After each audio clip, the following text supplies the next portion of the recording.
Presenting the classics of Sam P. Chaladurai. Sam P. Chaladurai அவர்களின் போதனை களஞ்சியத்திலிருந்து.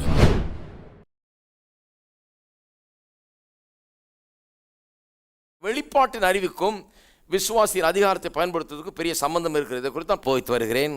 திருப்போம் 2 பேதுரு 1ஆம் அதிகாரம்.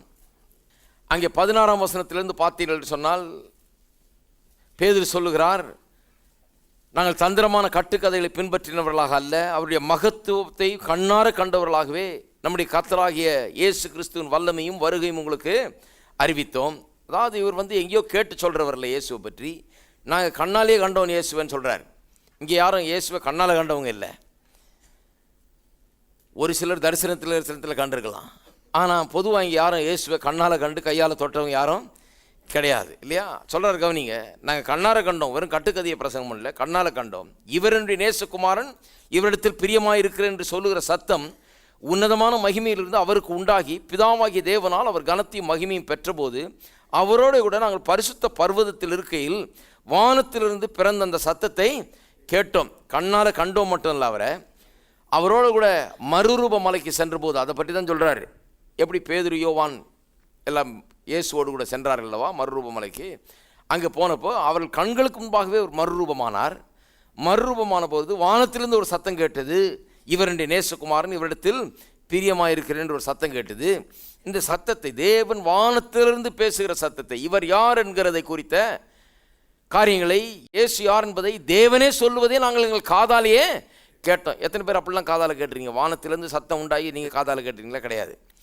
கண்ணால் கண்டதும் கிடையாது, காதால் கேட்டதும் கிடையாது. அவர் சொல்கிறார், நாங்கள் கண்ணாலையும் கண்டோம், காதாலையும் கேட்டோம். இந்த கண்ணால், சென்ஸ் நாலேஜ் கண்ணால், இந்த 5 அறிவுங்கிற சொல்லுகிற அந்த ஒரு அறிவு, கண், காது இன்னொன்று, இந்த கண்ணால் கண்டு காதால் கேட்டோன்னு சொல்கிறார். அடுத்த வசனத்தை கவனிங்க, அதிக உறுதியான தீர்க்க தரிசன வசனமும் நமக்கு உண்டு. தீர்க்க தரிசன வசனம்னா பழைய ஏற்பாட்டு வசனம், அது எல்லாம் தீர்க்க தரிசனமாய் சொல்லப்பட்ட வசனங்கள் இயேசுவை குறித்து. அவர் சொல்கிறாரு, அதிக உறுதியான வசனமும் நமக்கு உண்டு. குழப்பத்தை எடுத்துருவாங்க, அந்த வசனம் நமக்கு உண்டு. எல்லாம் சொல்லுவாங்க, அதிக உறுதியான வசனம் நமக்கு உண்டு. தீர்க்க தரிசனம் சொன்னோடனே யாரோ வந்து சொல்கிற தீர்க்க தரிசனம் நினச்சிக்காதீங்க, வேத வசனத்தை சொல்லுது. அது பழைய ஏற்பாட்டு வசனங்கள், தீர்க்க தரிசன வசனங்கள். அதனால் தெளிவாக இருக்கும்படியா நான் அப்படி சொல்கிறேன். அதிக உறுதியான வசனம் நமக்கு உண்டு. அப்போனா அதிக உறுதியான என்ன அர்த்தம்? எல்லாம் சொல்லுவோம், அதிக உறுதியான. எதை விட அதிக உறுதியான? நான் கண்ணார கண்டேன், ஆனால் அதை விட அதிக உறுதியான. பிதாவானவர் பேசுகிறதையே காதால் கேட்டோம், ஆனால் அதை விட அதிக உறுதியான வசனம். கண்ணால் கண்டதுக்கும் காதால் கேட்டதுக்கும் அதையெல்லாம் விட அதிக உறுதியான தேவனுடைய வசனம். அப்போ நான் சொல்லுகிறேன் பாருங்க, எது அதிக உறுதியானது? இன்றைக்கி நிறைய பேர் உட்காந்து சொல்கிறாங்க, ஆஹா அவர் கண்ணால் கண்டார், காதால் கேட்டார், நம்ம என்னத்தை கண்டோம் என்னத்தை கேட்டோம், அவரெல்லாம் பெரிய பாக்கியவான்.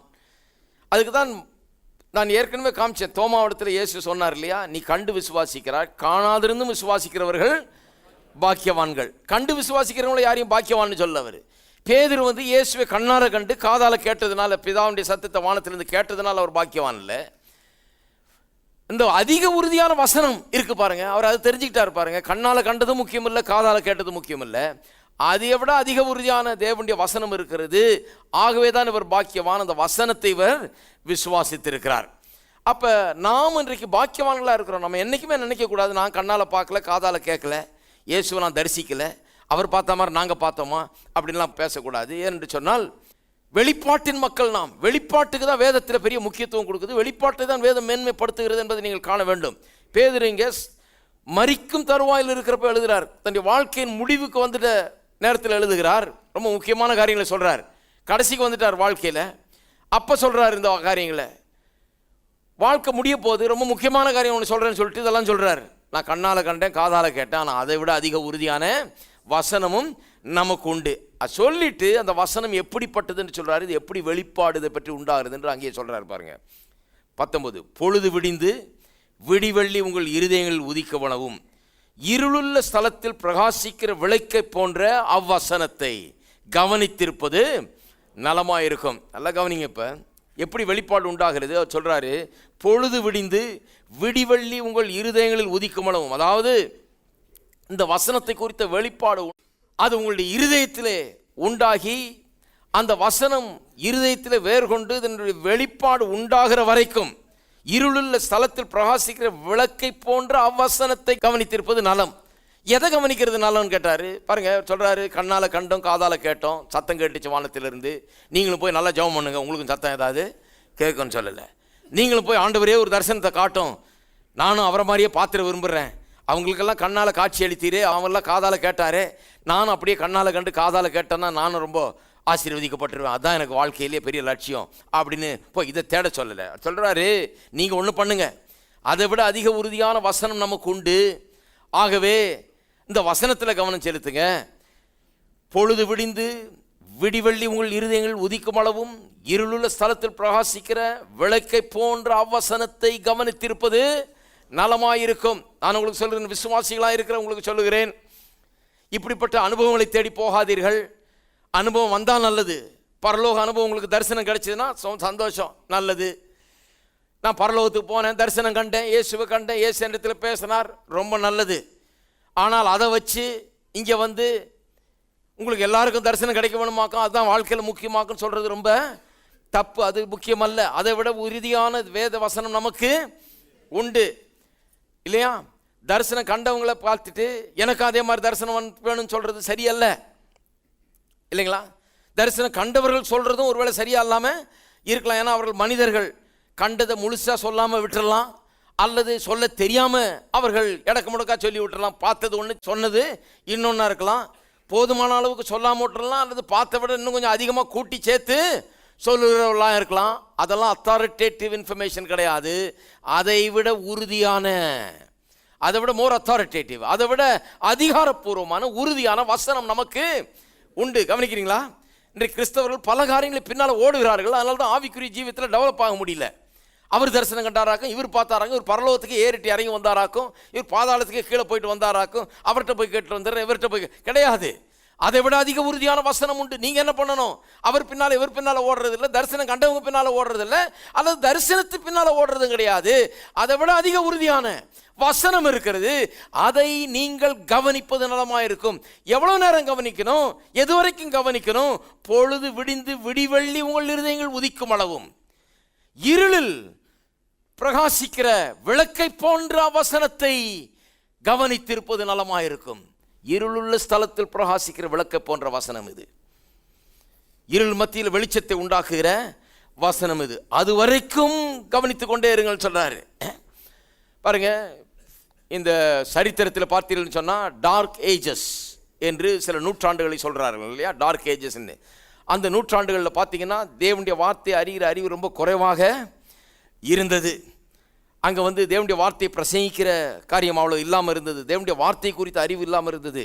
இந்த வேத புஸ்தகத்தை ஒரு காலகட்டத்தில் பிரிண்ட் பண்ணி இதை விற்கிறது அல்லது விநியோகம் பண்ணுகிறதே சட்டத்துக்கு புறமானதாய் கருதப்பட்டது. இப்படியெல்லாம் இருந்தது பாருங்கள். அதுதான் டார்க் ஏஜஸ்.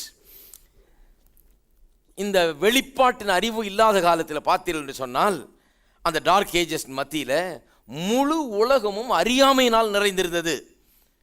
அறியாமைன்னா எப்படிப்பட்ட அறியாமை? கிரியேட்டிவிட்டியே கிடையாது பாருங்கள், எந்த கண்டுபிடிப்பும் கிடையாது. அந்த டார்க் ஏஜஸ்னுடைய சரித்திரத்தை போய் பாருங்கள், அபூர்வமாக இருக்கும். எந்த கண்டுபிடிப்பும் கிடையாது, உருப்படவே இல்லை, அப்படியே ஒரு இருள் சூழ்ந்து கொண்டது. என்றைக்கு தேவனுடைய வார்த்தை இல்லையோ, என்றைக்கு தேவனுடைய வார்த்தையுடைய வெளிப்பாடு இல்லையோ, யாரும் பெரிய சாதிக்கிறது ஒன்றும் கிடையாது. எந்த விதமான வெளிப்பாடும் கிடையாது. நீங்கள் போய் படித்து பாருங்கள், அந்த சரித்திரத்தை படித்து பார்த்தீங்கன்னா ரொம்ப இன்ட்ரெஸ்டிங்காக இருக்கும். அந்த டார்க் ஏஜஸ் மத்தியில் ஜனங்க இருளில் வாழ்ந்து கொண்டு பலவிதமான மூட நம்பிக்கையை நம்பிக்கொண்டு இப்படி தான் ஒரு விதமான மத பாரம்பரியங்களை பின்பற்றி வந்தார்களே ஒழிய தேவனுடைய வார்த்தை அறிவு இல்லாதனால எந்த விதமான கிரியேட்டிவிட்டியும் கிடையாது, எந்த விதமான ஒரு புது கண்டுபிடிப்புகளும் கிடையாது, முன்னேற்றங்கள் பெரிய அளவில் கிடையாது, பெரிய இண்டஸ்ட்ரியலைசேஷன் அதெல்லாம் அப்போ வரலை.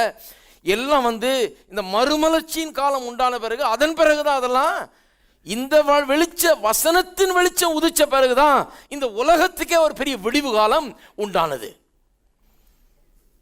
மார்ட்டின் லூத்தர் போன்றவர்கள் மூலமாக என்றைக்கு வசனத்தை குறித்த ஒரு வெளிப்பாடு வந்து ரட்சிப்பின் மார்க்கத்தை குறித்த வெளிப்பாடு, இயேசுவை குறித்த வெளிப்பாடு, இயேசு யார் என்பதை குறித்த வெளிப்பாட்டை அவர்கள் பிரசங்கித்து அதன் வெளிச்சம் உதிக்க ஆரம்பித்த பிறகுதான் அது அதிகமாய் பிரகாசிக்க பிரகாசிக்க பிரகாசிக்க எல்லா விதத்திலும் உலகத்தில் பெரிய மாபெரும் முன்னேற்றமும் கண்டுபிடிப்புகளும் அதிகமானது என்பது சரித்திரபூர்வமாய் சொல்லப்படுகிற காரியங்கள். ஹலோ, இருக்கீங்களா? அப்போ வெளிப்பாடு இல்லாத மக்கள் எவ்வளவு மிஸ் பண்ணுறாங்க. அது மட்டும் இல்லை, நீங்கள் பார்த்தீங்கன்னு சொன்னால் இந்த டார்க் ஏஜஸில் பார்த்தீங்கன்னா எல்லாம் வந்து சும்மா அந்த ஈயை கொள்கிற மாதிரி எல்லாம் ஒருத்தர் கொண்டுகிட்டு இருந்தாங்க. சும்மா ஏராளமான மக்கள், ஆயிரக்கணக்கில் மக்கள் மரித்து கொண்டிருந்தார்கள். எல்லா விதமான கொள்ளை நோயினாலும் யுத்தங்கள்னாலும் இதனால் செத்து கொண்டிருந்தார்கள். ஏனென்று சொன்னால் மனிதனுடைய வாழ்க்கை குறித்த ஒரு வெளிப்பாடு இல்லை. மனுஷனுடைய ஜீவன் எவ்வளோ முக்கியம், அவனுடைய உயிர் எவ்வளோ முக்கியம், மனிதன் எவ்வளோ முக்கியமானவன் குறித்த ஒரு வெளிப்பாடே அங்கே இல்லாமல் இருந்தது. வெளிப்பாடு இல்லாத இடத்துல ஒரு கிரியேஷன் இல்லை, ஒரு சிருஷ்டிப்பு கிடையாது, புது படைப்புகள் கிடையாது, ஒன்றுமே இல்லாமல் இருந்தது. 19ஆம் வசனம் சொல்லுது, பொழுது விடிந்து விடிவெள்ளி உங்கள் இருதயங்கள் உதிக்குமளவும் இருளுள்ள ஸ்தலத்தில் பிரகாசிக்கிற விளக்கை போன்ற அவ்வசனத்தை கவனித்திருப்பது நலமாயிருக்கும். எல்லாம் சொல்லுங்க, வசனத்தை கவனித்திருப்பது நலமாயிருக்கும். எவ்வளோ நேரம் கவனிப்பது?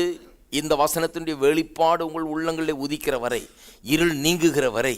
ஏன்னா இருள் இருக்கிற வரை அங்கே விடிவு காலம் உண்டாக போகிறதில்லை. இருள் இருக்கிற வரை படைப்புகள் உண்டாக போகிறதில்லை. இருள் இருக்கிற வரை நீங்கள் எதையும் சாதிக்க போகிறதில்லை. இருள் இருக்கிற வரை முன்னேற போகிறதில்லை. இருள் இருக்கிற வரை வழி உண்டாக போகிறதில்லை. அறியாமை இருக்கிற வரைக்கும், வசனத்தை குறித்த அறியாமை, வெளிச்சம் உண்டாகிற வரைக்கும் பெரிய உங்கள் வாழ்க்கையின் பிரச்சனைகளுக்கு பதில்களை நீங்கள் கண்டுபிடிக்க போகிறது கிடையாது. விடுதலையில் வாழப்போகிறது கிடையாது, வெற்றியில் வாழப்போகிறது கிடையாது. இருள் இருக்கிற வரைக்கும் எப்படி உலகமே இருளில் மூழ்கி கிடந்து எந்த விதமான புது படைப்புகளும் இல்லாமல் இருள் சூழ்ந்து கொண்டிருந்ததோ, அதுபோல தேவனை அறிகிற அறிவு உண்டாகிற வரை, இந்த விடிவெள்ளி உதிக்கும் வரை, அந்த இருள் நீங்குகிற வரை உங்களுடைய வாழ்க்கையில் ஒரு பெரிய வெளிச்சமும் முன்னேற்றமும் ஒரு வெற்றியும் ஜெயமும் உண்டாக போகிறது கிடையாது. அப்போ வசனத்தை எடுத்து வைத்துக்கொண்டு வெளிப்பாடு உண்டாகிற வரை அதை கவனிப்பது நலம். உங்களுடைய இருளிலிருந்து, உங்களுடைய எல்லா விதமான சூழ்நிலைகளிலிருந்து, உங்களுக்கு பிரச்சனையாக இருக்கிற எல்லா சூழ்நிலையிலிருந்து, தோல்விகளிலிருந்து, பிரச்சனைகளிலிருந்து வெளியே வருகிற வரைக்கும் இந்த வசனத்தை கவனித்திருப்பது நலம். இங்கே எத்தனையோ சாட்சிகள் இருக்கு. எத்தனை பேர் இந்த வசனத்தை எடுத்து வச்சு அவளுடைய சூழ்நிலைகள் மாறுகிற வரை, இருள் நீங்குகிற வரை, பிரச்சனைகள் நீங்குகிற வரை, கடன் நீங்குகிற வரை, வியாதி நீங்குகிற வரை, ஒரு அற்புதம் உண்டாகிற வரை, ஒரு விடிவு காலம் உண்டாகிற வரை எத்தனையோ பேர் இங்கே அனுபவித்திருக்கிறார்கள். இந்த வசனத்தை எடுத்து வைத்து கொண்டு அந்த இருள் நீங்குகிற வரை, இருளிலே பிரகாசிக்கிற ஒளியைப் போல இந்த வசனத்தையே நோக்கி பார்த்து கொண்டிருந்து பதிலை அடைந்திருக்கிறார்கள் இல்லையா? இன்னைக்கு எழுந்திரிச்சு சாட்சி சொன்னால் எத்தனையோ பேர் சொல்லுவாங்க. எவ்வளோ பேர் எனக்கு எழுதுகிறார்கள், இங்கே வந்து இதை கேட்டு கேட்டு கேட்டு எனக்கு விடிவு காலம் உண்டாயிடுச்சு. அதைத்தான் இதை கவனித்திருப்பது நலமாக இருக்கும். என்னால் தான் இங்கே வேறு எதுக்கும் இடம் கிடையாது, இங்கே வேறு எதெல்லாம் பண்ணுறது கிடையாது. இதை கவனித்திருப்பது நலமாக இருக்கும். 1 hour உட்காந்து இதை கவனிக்கிறோம். இதை கவனிப்பது நலமாக இருக்கும். உங்களுக்கு இது நல்லது. இதை வந்து கேட்குறது வேஸ்ட் இல்லை. என்ன பிரசங்கம் பண்ணுறாங்க இதை கேட்டு, இல்லை இதில் இதுதான் நலமாக இருக்கும். இது கேட்குறது மட்டும் இல்லை, இதை கொண்டு போய் வீட்டில் வைத்து தியானிப்பது நலமாக இருக்கும். இதையே பார்த்து கொண்டிருப்பது நலமாக இருக்கும். இந்த வாக்கு தத்தங்களை நோக்கி பார்ப்பது உங்களுக்கு நலமாக இருக்கும். அதை இதை தேடி ஓடுறது உங்களுக்கு நலம் அல்ல. இதன் பின்னால் அலைகிறது உங்களுக்கு நலம் அல்ல.